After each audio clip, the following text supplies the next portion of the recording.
तो आज हम बात कर रहे हैं श्री बागेश्वर धाम सरकार की। हाँ। ये नाम काफी सुना जा रहा है आजकल। मध्य प्रदेश में है, छतरपुर में एक बड़ा आध्यात्मिक केंद्र बन गया है ये। जी हाँ, और इसके प्रमुख हैं युवा पीठाधीश्वर धीरेन्द्र कृष्ण शास्त्री। बिल्कुल।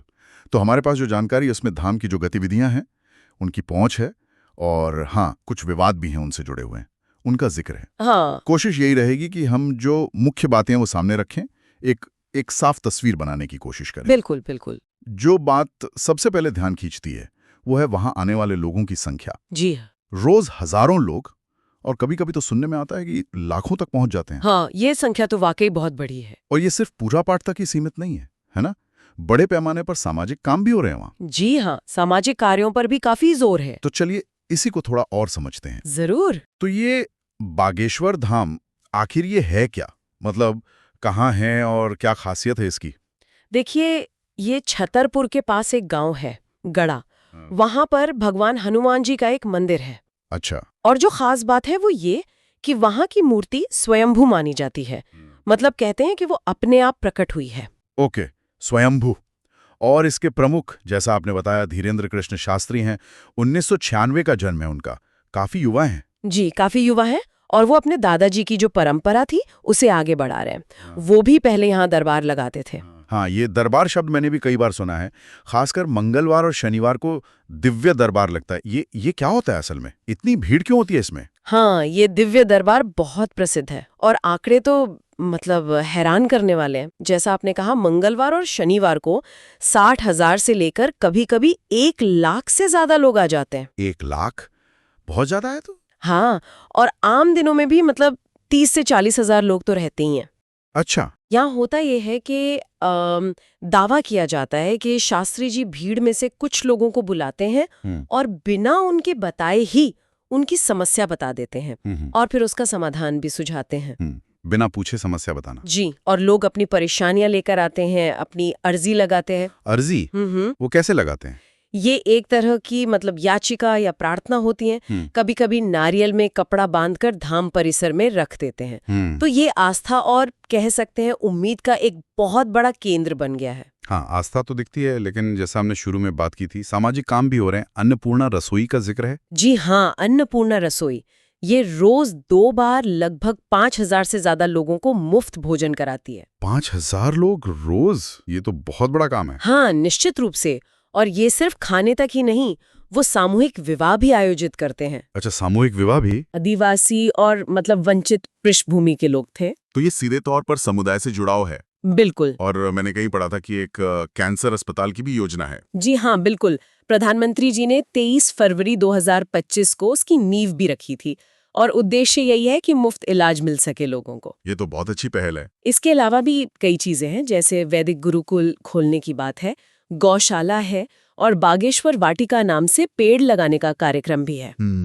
और फरवरी 2025 से उन्होंने ये भी घोषणा की है कि गांव और शहरों में बागेश्वर धाम भक्त मंडल बनाए जाएंगे।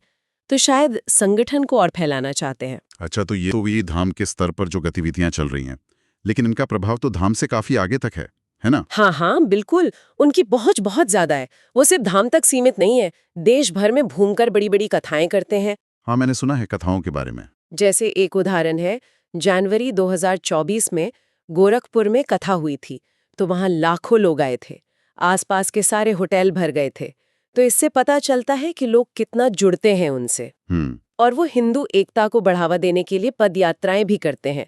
जैसे एक यात्रा बागेश्वर धाम से ओरछा तक की थी, करीब 160 किलोमीटर की।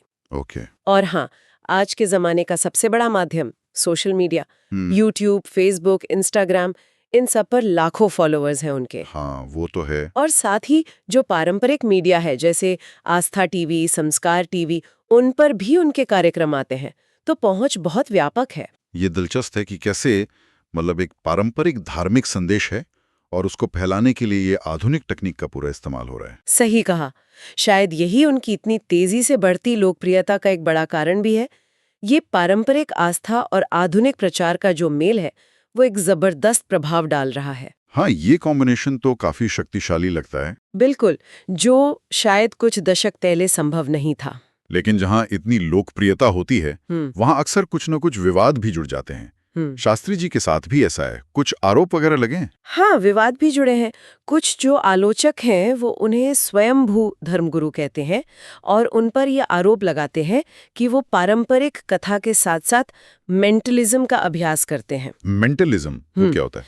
मेंटलिज्म मतलब एक तरह की कला या कह लीजिए ट्रिक होती है जिससे ऐसा भ्रम पैदा किया जाता है कि वो व्यक्ति मन की बात पढ़ सकता है या कोई छुपी हुई जानकारी बता सकता है। अच्छा, तो ये आरोप है। जी, हालांकि ये बताना भी जरूरी है कि जनवरी 2023 में नागपुर में एक संस्था ने उन पर अंधविश्वास फैलाने का आरोप लगाया था, लेकिन पुलिस जांच के बाद उन्हें क्लीन चिट मिल गई थी उस मामले में। ओके, क्लीन चिट मिली थी।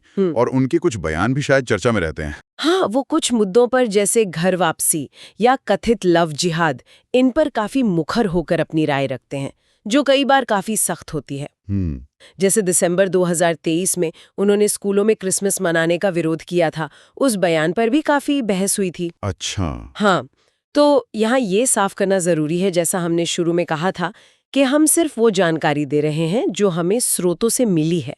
हम किसी पक्ष का समर्थन या विरोध नहीं कर रहे हैं। नहीं, बिल्कुल, हमारा काम तथ्यों को सामने रखना है। तो कुल मिलाकर देखें तो ये काफी जटिल तस्वीर सी दिखती है। हाँ, बिल्कुल। एक तरफ श्री बागेश्वर धाम सरकार धीरेन्द्र कृष्ण शास्त्री के नेतृत्व में भक्ति का एक बहुत बड़ा केंद्र है। दूसरी तरफ बड़े पैमाने पर समाज सेवा भी हो रही है और साथ ही एक तरह का सांस्कृतिक राष्ट्रवाद या पुनरुत्थान का संदेश भी जुड़ा हुआ है। तो ये जो लोगों की भारी भीड़ है, उनके सेवा के कार्यक्रम है, मीडिया में उनकी जो पहुंच है और सामाजिक राजनीतिक मुद्दों पर जो वो बोलते हैं, ये सब मिलकर उन्हें आज के समय में काफी प्रभावशाली व्यक्ति बनाते हैं। हाँ, प्रभावशाली तो हैं। और शास्त्री जी का जो तरीका है, जिसमें वो आध्यात्मिक दावे करते हैं, धार्मिक राजनीतिक संदेश देते हैं और आधुनिक प्रचार तकनीकों का इस्तेमाल करते हैं, ये मिश्रण आप देखिए जबरदस्त भक्ति भी पैदा कर रहा है लोगों में और साथ ही उतनी ही तीखी आलोचना भी हो रही है। हाँ, दोनों ही पक्ष दिख रहे हैं। बिल्कुल।